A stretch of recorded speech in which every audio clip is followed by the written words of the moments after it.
All right, so we got a lot going on at Birdwood Guitars. All right, this is a juke joint rocker with a difference. This particular one, I'm going to be using a mini humbucker.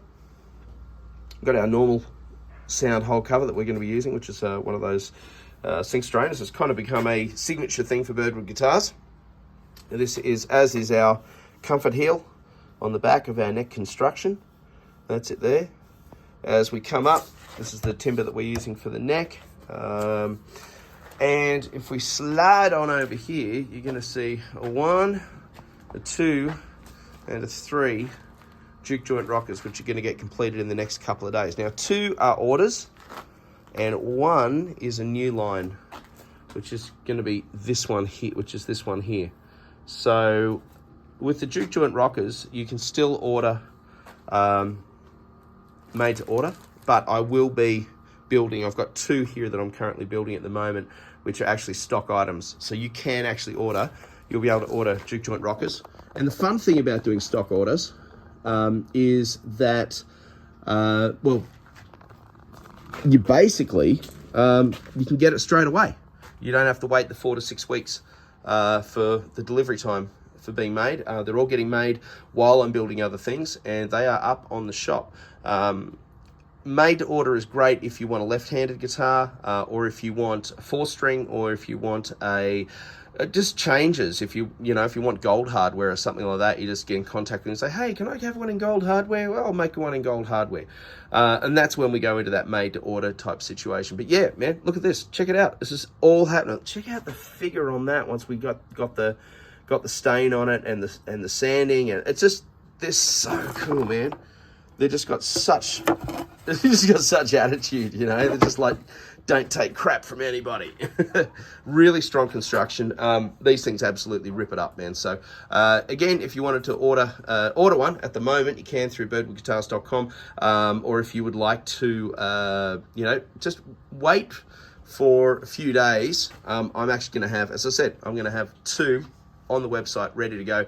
And yeah, they it's I kind of build from the heart. So if I see something and I go, hey, that'll look really good in chrome. See, this one I might do with chrome hardware, or black hardware. I don't know. Probably black on this one, I'm thinking. Gonna go black on this one. So the other one could be chrome. I don't know. We'll see how we go. See what happens, man. All right, groovy. Adam of Birdwood Guitars and out. Adam Harrison from Birdwood Guitars, and you have not seen me for a couple of weeks because I've been dealing with some BS elsewhere. Those in the know what I'm talking about. All right. So, what have I got? I got Arturo Fuente. Everyone say it with me. Arturo Fuente. It's so cool. I love this. Arturo Fuente. It is the most beautiful box. This is my absolute favorite box of all the boxes. It is beautiful. It is absolutely gorgeous. And it is going to be the next guitar. So, this is the beginning process. So, I'm going to show you today just a nice short video brought to you by CBGs. And we're going to check this out. You know me, man. It's always a little bit real. All right, here's the bench. All right, we got a lovely piece of oak. We got a Arturo Fuente cigar box. I love that. We got this beautiful piece of old resonant pine, which is going to be the fretboard. This is gorgeous. I just look at all that. I love all of those. Seeing the light there, you got like old nail holes and tacks and bits and pieces, and this is, I'm leaving all of this on, man. This is just, I might even use that side because it's got some scratches on the fretboard too. So this will be a fretted beast. Bring him over here a little bit. All right. My best friend at this point in time is not my gut. I'll get that out of the way. All right.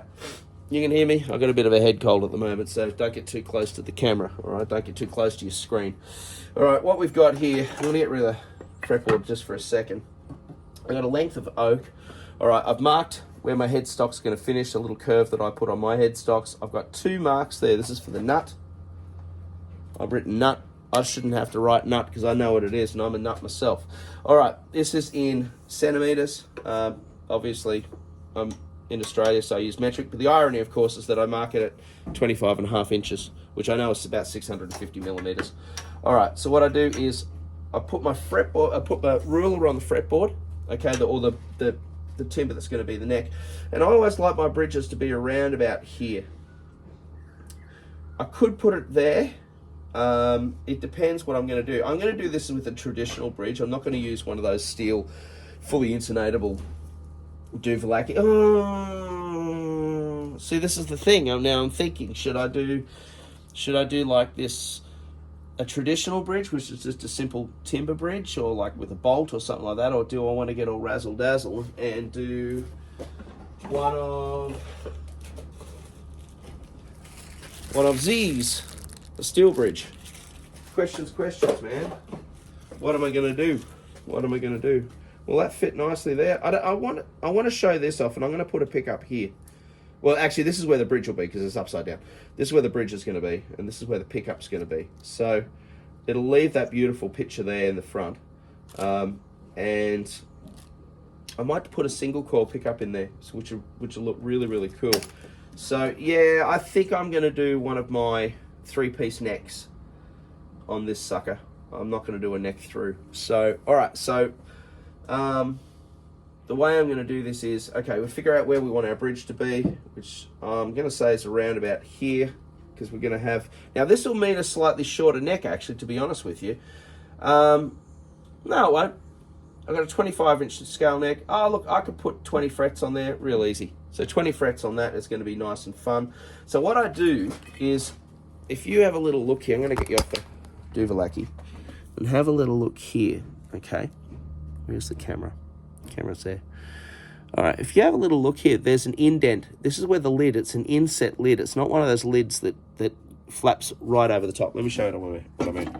So can you see how on this box, there's, hang on, let me flip the camera.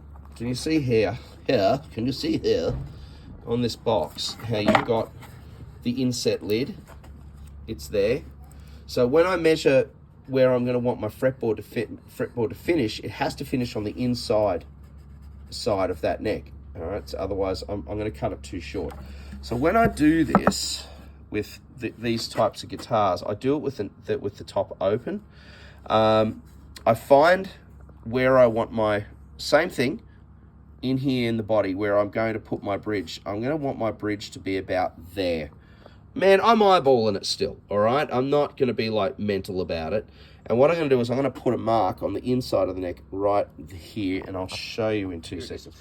So on all of these types of 3-piece necks that I make, I have a lid stop, okay, which is here, where when you won't be able to push down into the, because the neck will basically finish there, and there's a tenon that's going to come out here, and I'll show you that in just a second. So where I'm going to actually cut this off on my miter saw is actually going to be here, right? Now this is there where I'll use this piece of timber here, and now you'll notice what I'm doing here. I'm kind of coming back, and I'm pushing this up. Please, you know, at the end of the day, this is how I do it. I mean, you might want to do a variation of this, all right? Now, this is timber from a box shop, big box shop, you know what I mean? So if I do this, and I can cut this here, this is where I'm going to cut it, all right? I know that tenon's going to finish at the back here on the inside seam again, right? Not on the outside here. It's going to finish here in the inside seam.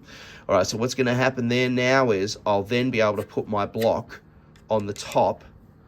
And man, we're going to go to town on this. This is going to be so absolutely so cool. So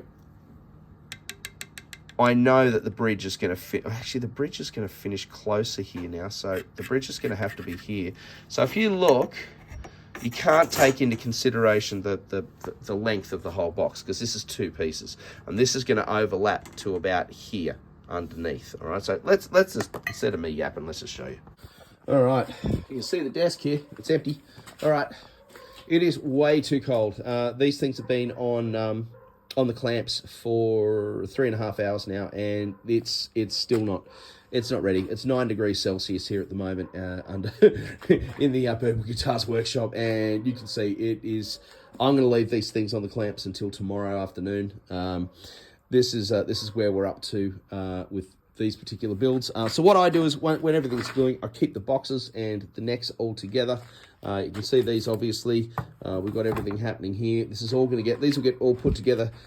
These are all kind of happening at the same time, these ones here. This one's going to need another, it'll be a day behind because of the gluing factor and all that sort of stuff.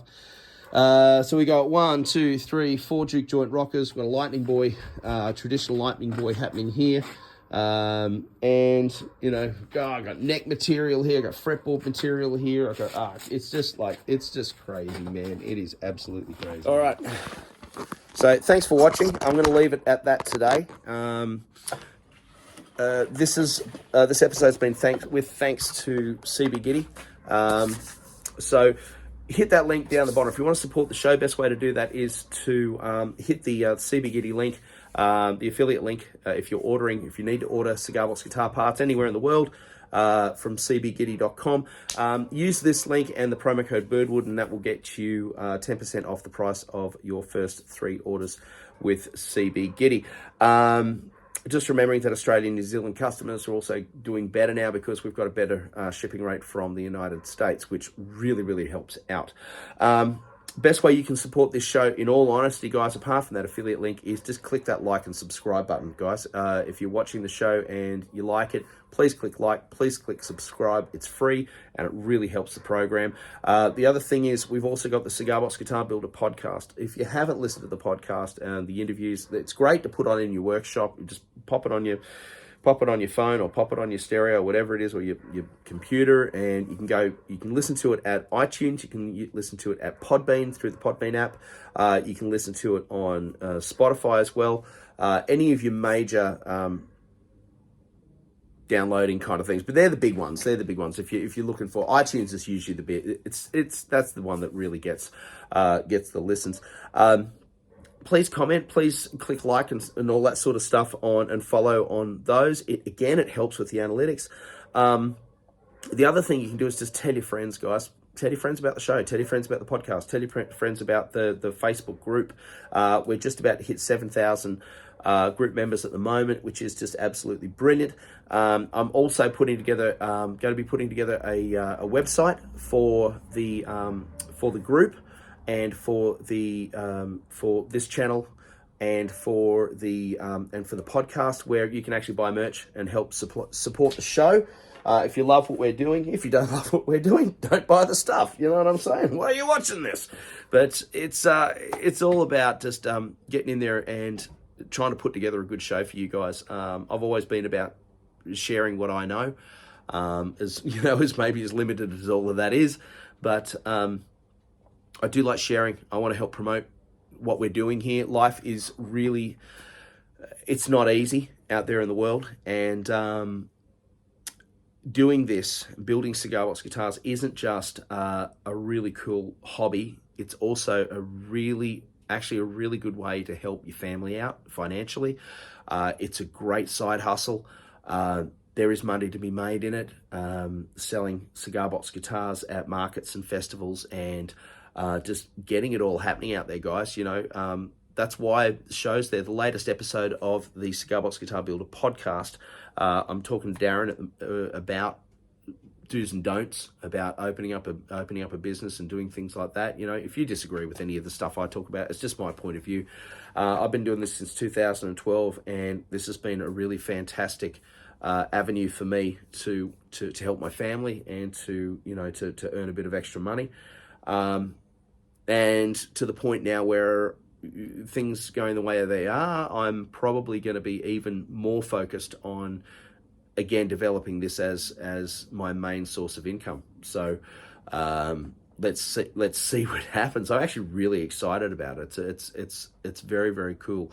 So if you have any comments, if you have any questions about doing that, about opening up your own business, please send a message. If you disagree with anything I'm talking about, pop it in the messages, guys. I've got thick skin, man. If you disagree with anything, I'd love to have a conversation and talk about it and that as well. So anyway, that's what we're doing at the moment. I'm going to try and tidy up my shop. It's a bit of a mess at the moment, and get back to building a lot more guitars. And again, use that affiliate link if you need anything. And that's it. Let's talk soon. Bye.